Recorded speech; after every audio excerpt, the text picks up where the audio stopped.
That's the Baltimore City Dissent Decree. First Amendment protected rights. First Amendment protected activities. Making a documentary is protected under the First Amendment of the Constitution. Racism don't work without black cooperation. Our police departments are slave catchers in the 21st century. This is through the legal lens, making a documentary ain't against the law. So we're going to show you the stars of the show. Racism don't work without black cooperation. Remember that, through the legal lens. That's Dr. Kaye, WEAA Radio. Everything Dr. Kaye got, you got to turn over to the people. That's September 2024. That's my intellectual property. My intellectual property. So I'm going to have the Maryland Volunteer Lawyers for the Arts retrieve my intellectual property from everybody that got a mail receipt. Everybody.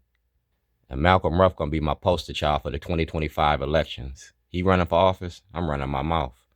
Y'all made me famous for toilets, and I'm going to run with that shit. Potty training politicians, all right?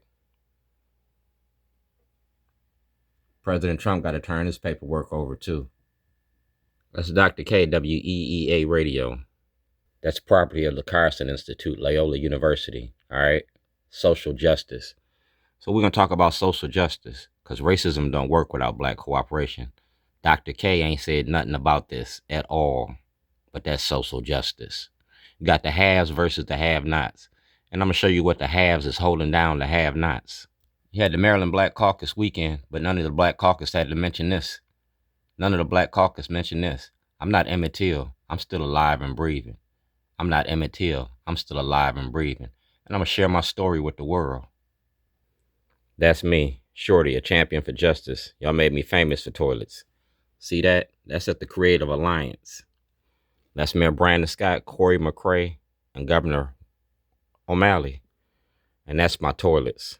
And we're going to go to the Supreme Court with these toilets. Shorty, local activist, and famous for placing toilets around the city. I sure am. We getting ready to do it again. Same way I did it in 2011. I'm going to do 2025.